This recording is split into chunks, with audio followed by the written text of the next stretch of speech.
Hello students, Miss Cohn here. This video is about making double entry notes. I asked you all to read the High School to College Transition Parts 1 through 3 by Brian Harkey. And I'm going to use that article as a way to model double entry notes. Okay, you will be writing double entry notes several times for the first 2 units of summary or units of study, summary and critique. And I want to make sure you know how to write them. Okay. So on the left side of the, and I'll assign double entry notes on each weekly page, Canvas page for whatever articles I want you to write them for. Okay. The first thing you're going to do is you're going to put the title of the article, titles of articles, go in quotation marks, and the author. Okay.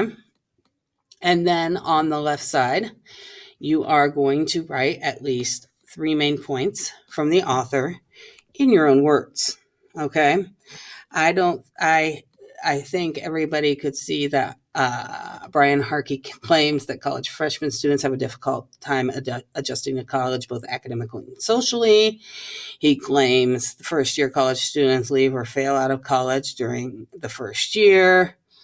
Harkey also suggests that college freshmen don't come prepared academically for college.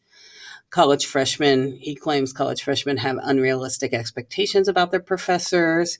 He also claims college freshmen also sometimes have difficulty making friends and finding connections with people on campus. And Harkey also poses some solutions to help better prepare incoming freshmen. Okay, so the main points, you want to get in the habit of using attributive tags, what I would call attributive tags, where you use the author's last name and a strong verb, like Harkey claims, Harkey suggests, Harkey indicates, Harkey asserts. Okay, so that's called an attributive tag. And when you're writing in response to nonfiction, okay, and you are writing about someone else's writing, you want to use lots of attributive tags. Harkey claims, Harkey suggests, Harkey indicates, okay? All right, so at least 3 main points. Try to use author's last name, strong verb, okay? When you're writing the main points. As you can see, the person who wrote this didn't always do that. They used attributive tags a couple times. You want to make sure you're using them a lot when you're talking about someone else's writing, okay? Author's last name, suggests, indicates, claims, asserts. Yes. All right. So then you want to write 3 to 5 key terms, okay?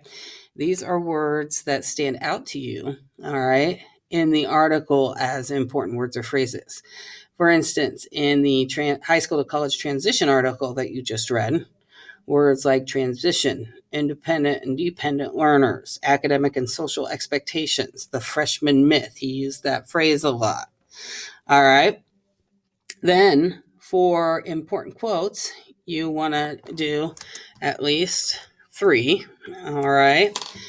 And with important quotes, I want you to pick quotes that you think, okay, are central to what the writer's main idea is, or are central to something that you question about what the writer is saying. Okay.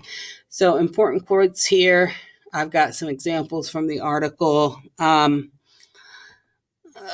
For instance,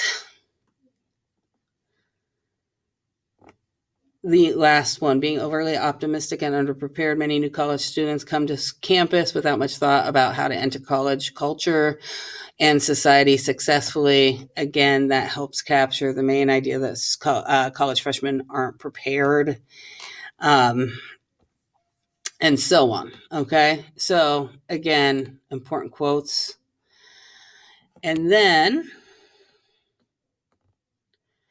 on the right side, okay, so left side, 3 main points, 3 to 5 key terms or phrases, and 3 important quotes. And then on the right side, you want to do 4 observations. Okay. They could be, for instance, underlying assumptions. Okay. Obviously, Harkey is making the claim that college students are not prepared, right? Okay. So some underlying assumptions. Every time a writer makes an argument, there's also an accompanying underlying assumption. Okay. And I think Harkey makes a few underlying assumptions in his article. He seems to suggest that college students leave home to go to school.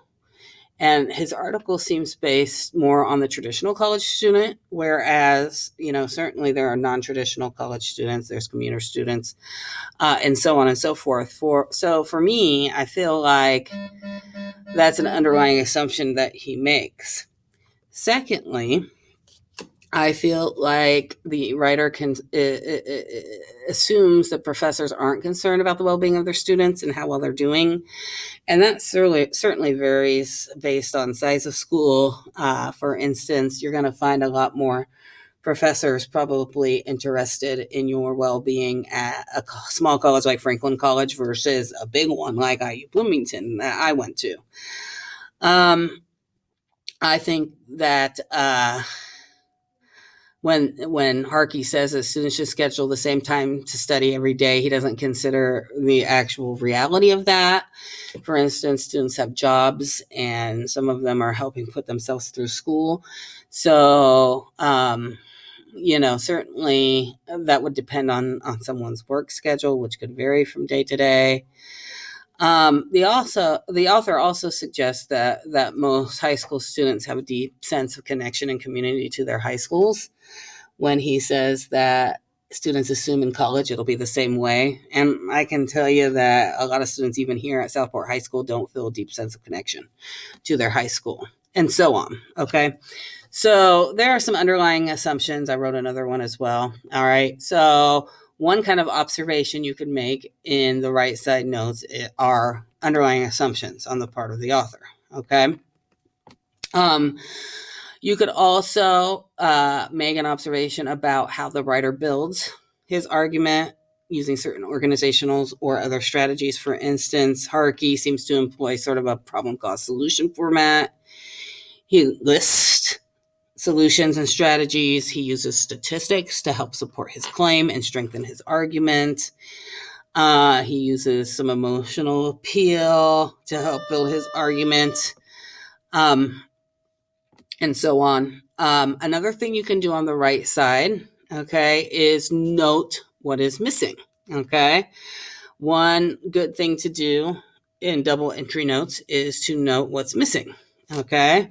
Some things that Harkey failed to address are, again, the non-traditional college student, okay, and how it might affect his argument and the statistics.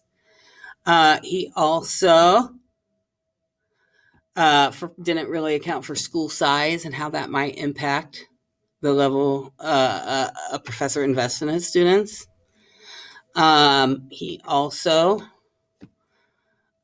needs to emphasize, I think, the importance of close reading skills a little more. As an English teacher, to me, he needs to say more than Google reading skills and note-taking skills. So I felt like that was a little missing. You can also, again, on the right side, talk about the types of evidence he uses for support. He cites his own research, statistics, what other college professors say, so on. All right. On the right side of the notes, you can also note errors in logic. All right. Again, an example of that would be the author implies that Googling how to read for college will give you all sorts of valid information about how to read for college. You can also note where the writer is confusing or contradicts himself. An example in 6 would be Harkey contradicting himself, where he seems confusing when he says that students fail to connect socially when they go to college because they're expecting the same kind of social connection and sense of community in college as in high school. I think students often are looking for something different when they go to college. So I think he seems to contradict himself a little bit there, and it's confusing. 7, you can note how you think other students in the class feel about a certain reading. And then for 8, you can note questions. Okay, so I am not asking you for these double entry notes. I'm not asking you to do all 8 of these and 4 for each. I am asking you to make 4 different kinds of observations, whether it be what the writer is missing, how the writer builds the argument, what strengthens, what weakens the argument, underlying assumptions, questions you have for your classmates. Okay. So right side note is more how the writer builds the argument and what's problematic with it, and questions you have for your classmates, and underlying assumptions, biases that the writer might have.